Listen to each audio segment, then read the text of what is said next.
नमस्कार, मैं Raju Singh Solanki. The pillar के लिए हम पहुंचे हैं बागपत के सांसद लोकप्रिय नेता डॉक्टर राजकुमार सांगवानी के पास। हम बात करेंगे 7 दिन से संसद ठप थी, कल चलना शुरू हुआ है। तो पक्ष की मतलब सत्ता पक्ष की बड़ी दिक्कत थी या विपक्ष की, क्यों ठप थी? ये तो पूरे देश को पता है कि लोकसभा का सत्र जो 21 जुलाई से शुरू होना था जी और 21 बैठकें कुल होनी थी और बड़ा महत्वपूर्ण सत्र था ये। और सदन की कार्रवाई पहले 5 दिन तक विपक्ष ने नहीं चलने दी। इतना महत्वपूर्ण सत्र था जिसमें बहुत सारे राष्ट्रीय महत्व के विधेयक उसमें आने थे, उन पर चर्चा होनी थी, वो पास होने थे। और विपक्ष हंगामे पे आमादा रहा और वो बार बार जो निरंतर जब भी कार्रवाई शुरू होने की स्थिति बनती थी तभी वो वेल में आके हंगामा करते थे। इस कारण जो एडजोन हुआ, 5 दिन सदन नहीं चला। देश का करोड़ों रुपया उस पर खर्च हुआ, जनता का पैसा है और जनता के हितों के लिए सदन में चर्चा होती है। और उसके बावजूद विपक्ष को जरा सा भी ये रहम जनता पर नहीं आया देश की कि सदन की कार्रवाई चलने दें, अपने विषय सदन के अंदर रखें और चर्चा में भाग लें, चर्चा से भागने का काम ना करें। अब बड़ी मुश्किल कल सदन में चर्चा शुरू हुई और कल ऑपरेशन सिंदूर पर चर्चा थी। उनकी मांग थी विपक्ष की कि ऑपरेशन सिंदूर पर चर्चा हो। मैं तो बड़ा दुर्भाग्य इस बात का मान रहा हूँ कि विपक्ष को जरा सा भी देश से प्यार नहीं है। हमारी जो सेना है, भारतीय सेना, वो उस पर भरोसा नहीं है। भारतीय सेना ने जो काम किया है, आतंकियों को नेस्तनाबूद करने का, उनके ठिकानों को ध्वस्त करने का और जो उनको पनाह देने वाले लोग हैं उनको सबक सिखाने का जो काम हमारी सेना ने किया है, हमें उनकी प्रशंसा करनी चाहिए, उनके साथ खड़ा रहना चाहिए। वो ऑपरेशन सिंदूर पे सवाल उठाते हैं, सदन में चर्चा करा रहे हैं, सदन में चर्चा हो रही है। अब उसको जनता भी जवाब देगी और सदन में भी उनको जवाब मिलने वाला है, वो अभी आने वाला है सीधा। उन्होंने 2-3 प्रश्न रखे। पिछली बार 7 दिन की बात कह दो, कह रहे माननीय प्रधानमंत्री होंगे तभी हम चर्चा करेंगे। दूसरा, कल उन्होंने कहा जब रक्षा मंत्री जी का बयान आया उसके बाद में कि कितने रफाइल गिरे, कितने मतलब नुकसान हुआ हमें, इस पर बात नहीं बताई गई। और कैसे मतलब आतंकवादी आ गए, कहाँ फेलियर था, इस पर कोई चर्चा नहीं हुई। और तीसरा ये था कि जो डोनाल्ड ट्रंप क्यों कह रहे हैं कि मतलब हमने सीज फायर कराया। देखिए, हमें किसी के बयान पर नहीं जाना है और हमें अपना आत्मचिंतन करना है। हम देखना ये है कि हम देश के साथ खड़े हैं या हम जो हमारा विरोधी देश है हम उसके साथ खड़े हैं। हमें देखना ये। और जो चर्चा कर रहे हैं इस बात की कि कहाँ से आए, क्या हुआ, अरे सेना ने अपना काम किया है। आतंकी आए, उनका इंतजाम भी हमारी सरकार ने किया है और सेना ने बड़े हौसले हिम्मत के साथ में वो हमेशा सेना सीमा पर खड़ी रहती है और जब कोई आंख दिखाने की कोशिश करता है तो उनको मुंह पर जवाब देती है। हमें उनके साथ खड़ा होना चाहिए। उनकी कार्रवाई के जो उनका फैसला और जो उनकी कार्रवाई है, जो उन्होंने ऑपरेशन सिंदूर किया है, हमें उनके साथ खड़ा रहना चाहिए। हमें उनकी प्रशंसा करनी चाहिए, ना कि इस विषय को लेकर हमें सवाल और जवाब और आलोचना करनी चाहिए। ये बेहद दुखद भी चिंताजनक। विपक्ष ने कहा है कि हम सेना के साथ हैं। बात आते हैं बागपत क्षेत्र की। माननीय चौधरी जयंत मंत्री हैं केंद्र में, कौशल विकास शिक्षा मंत्री हैं। तो आपके लोकसभा क्षेत्र में क्या मतलब सौगात मिली है? बहुत सारे काम किए जा रहे हैं, स्टेडियम के किए जा रहे हैं, ट्रेनिंग सेंटर वहाँ खोले गए हैं, कौशल विकास रथ जो बच्चों को, जो नौजवान हैं उनको ट्रेनिंग करने के लिए वो जो हमारे जहाँ यूथ के हमारे जो स्कूल हैं, संस्थाएं हैं, उनमें जाकर बच्चों को प्रशिक्षण दे रहे हैं। सारे काम, बहुत सारी योजनाएं हैं उसके कर रहे हैं। इसके अलावा भी जो बागपत जनपद के विकास के लिए जो भी हो सकता है, केंद्र सरकार की योजनाएं जो लाई जा सकती हैं, उनके निरंतर प्रयास जारी हैं और बेहतर होगा, बेहतर परिणाम आएंगे। देखते रहिए, अभी समय है। अभी पंचायत चुनाव आने वाले हैं, उसके बाद 27 में विधानसभा चुनाव आने हैं, उसके लिए लोकतंत्र की क्या तैयारी है? पंचायत चुनाव आने हैं, उसके लिए तैयारी कर रहा हमारा संगठन निरंतर काम कर रहा है और जनता के बीच में है लगातार। और जो जनता के हितों के मुद्दे हैं, जनता के हितों के सवाल हैं, जनता के हितों के बात हैं, जो काम हैं, उनकी पूरी मॉनिटरिंग करके उनके काम कराने का जो व्यवस्था की जाती है, उनके साथ लगातार जुड़े हुए हैं कि उनकी समस्याओं के समाधान हो, उनकी समस्याओं का निदान हो और जो सरकार की योजना है उनका ज़मीनी स्तर तक उसका पालन हो और उनका लाभ आम पात्र लोगों को मिले। इसके निरंतर हमारा संगठन प्रयास कर रहा है। जो एनडीए गठबंधन में है आप, तो जो चुनाव होंगे, क्या नाम है, जिला पंचायत या क्षेत्र पंचायत के जितने भी पंचायत चुनाव होंगे, उनमें गठबंधन के साथ या अकेले लड़ेगा लोकदल? ये फैसला तो दोनों राजनीतिक दल के जो हमारे मुखिया हैं, ये फैसला तो वो लेंगे और उसके बारे में तो वही बता पाएंगे। बिहार चुनाव में? बिहार चुनाव है, आने दो चुनाव का। नहीं, लोकदल की क्या भूमिका रहेगी? हम एनडीए का पार्ट हैं, उसमें बाकी चर्चा करेंगे, एनडीए के बीच में बैठ कर चर्चा करेंगे। विपक्ष बड़ी जोर शोर से उठा रहा है कि जो मतदाताओं की सूचियां हैं उनमें गड़बड़ है, हेरा फेरी है, इस पर क्या कहेंगे आप? अब जो गलत वोट बने हैं, जो गलत नाम दर्ज हुए हैं, वो तो मानना मेरा, सभी कहते हैं इसको, पूरा देश का आम आदमी कहता है कि गलत वोट जो नाम दर्ज हुए हैं वोटर लिस्ट में वो हटने चाहिए, और वही काम संभवतः हो रहा है वहाँ पे, और उसके बारे में ज़्यादा चिंता करने का विषय नहीं है। उससे ज़्यादा ज़रूरत है कि वो जनता के बीच जाएँ और जनता का भरोसा जीतने का काम करें, ताकि चुनाव के समय उनको उसका लाभ मिल सके।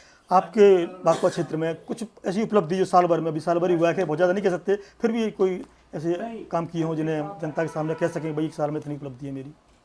आ रही केंद्र सरकार की योजनाएं जो रखे जाते हैं पक्ष सरकार के सामने, वो ऐसा नहीं है कि वो बहुत जल्दी एकदम हाँ, समय लगता है। हथेली पे सरसों जमाने वाली बिल्कुल, वाली बिल्कुल। बात है, उसमें समय लगता है। बहुत फिर सारे भी शुरुआत की हो आपने बहुत किस तरह सारे से? विषय हमारे जी। उसमें हैं, हमारे पाइपलाइन में, जिस पे सरकार काम, शिक्षा है, सरकार काम घर कर हर रही है। घर जल योजना है, उसमें बहुत सारी योजनाएं, उसमें काम चल रहा है, और उसके नतीजे आएंगे सामने, जरूर आएंगे देखने को।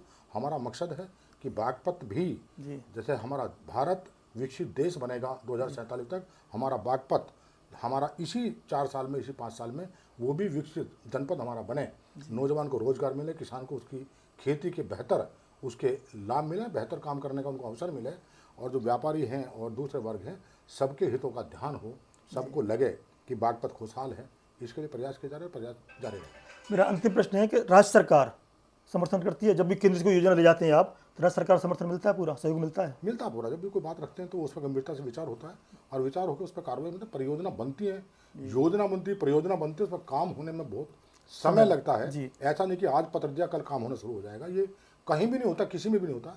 अभी 1 साल मेरा कुल गुजरा है, जी, और मैंने जी, बहुत सारे विषय केंद्र सरकार के जो हमारे मंत्रालय हैं उनके सामने मैंने बहुत सारे विषय रखे हुए, जी। और जो आदरणीय मुख्यमंत्री उत्तर प्रदेश योगी आदित्यनाथ जी, उनसे मिलकर मैंने बहुत सारे विषय बागपत जनपद के लिए मैंने रखे हैं उनके सामने, कि सोनीपत की तरह हमारा बागपत जनपद भी ऐसा बेहतर बने कि औद्योगिक नगरी वहाँ हो, औद्योगिक गलियारा वहाँ हो, स्पोर्ट्स का आम भी हो। आदमी को उस स्पोर्ट्स का, हमारा क्योंकि हमारे बच्चों को प्रैक्टिस करने के लिए सोनीपत जाना पड़ता पड़ता है, है, उसका इंतजाम वही हो, क्योंकि हमारे बागपत में इतने बड़े खिलाड़ी राष्ट्रीय स्तर के, अंतर्राष्ट्रीय स्तर के हैं, जिन्होंने कॉमनवेल्थ में, ओलंपिक में, एशियाड में हमारे देश को मेडल दिलाने का काम किया, देश का नाम ऊंचा करने का काम किया, तो उनको बेहतर सुविधाएं वहीं मिले, इसके लिए निरंतर प्रयास किए जा रहे हैं।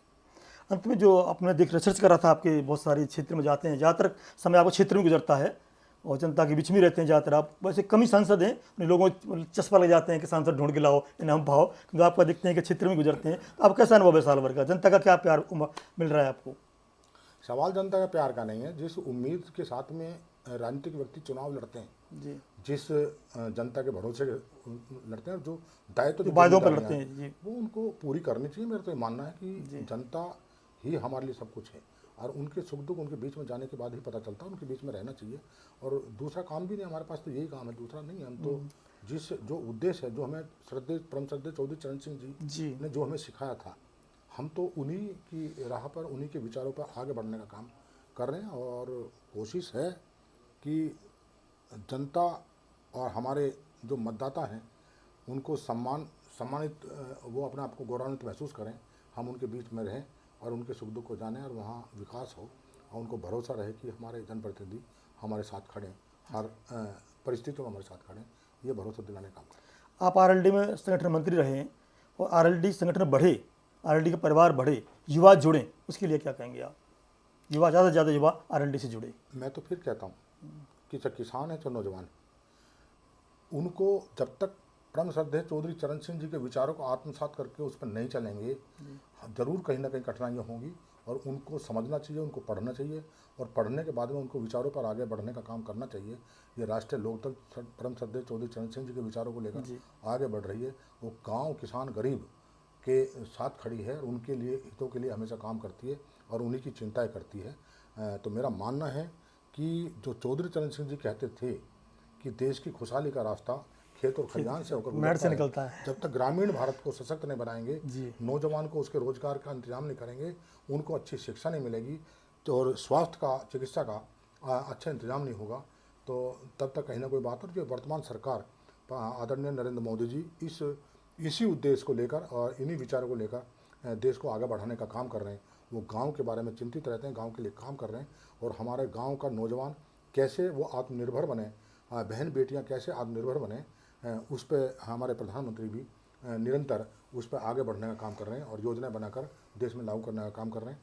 तो मैं तो आभार व्यक्त करूंगा कि परम श्रद्धेय चौधरी चरण सिंह जी के विचारों को लेकर वर्तमान सरकार आगे बढ़ने का काम कर रही है। और जो सोच है, जो विचार हैं कि 2047 तक भारत विकसित देश बने जी। और बनेगा, मुझे भरोसा पूरा जी। कि जिस तरह का दृढ़ संकल्प आदरणीय नरेंद्र मोदी जी का है और हमारे कौशल विकास मंत्री आदरणीय जयंत चौधरी जी जिस तरह नौजवानों के लिए निरंतर रात दिन चिंतित होकर और उनके लिए काम कर रहे हैं, अपने मंत्रालय का बेहतर इस्तेमाल कर रहे हैं नौजवान के लिए कि उसकी जो योजनाएं हैं वो गांव के नौजवान तक पहुंचे और जो ग्रामीण क्षेत्र का नौजवान है उसको उसका लाभ मिले, उसकी जानकारी मिले, वो इसके लिए निरंतर काम कर रहे हैं। मैं तो आभारी हूँ आदरणीय जयंत चौधरी जी का भी और आदरणीय प्रधानमंत्री नरेंद्र मोदी जी का कि वो देश को जिस तरह आगे बढ़ाने का काम, नौजवान को आत्मनिर्भर बनाने का काम वो निरंतर कर रहे हैं, प्रयास कर रहे हैं। उनका बहुत बहुत आभार, उनका बहुत बहुत धन्यवाद। नहीं, आपने विकास की बात की सारी, मैं नौजवान आरएलडी से जुड़े उसकी बात पूछ रहा हूँ। नौजवान आरएलडी के साथ कैसे जुड़ेगा? बहुत सारे, इसमें आगरा से आता हूँ तो आगरा में तो संगठन की कमजोरी है बहुत सारी। नौजवान आरएलडी के साथ है और इसमें अभी प्रशिक्षण भी हम करा रहे हैं और जो काउंसलिंग है नौजवानों के साथ में बैठकर उसके लिए हमारी योजनाएं हैं, उस योजना पर काम चल रहा है।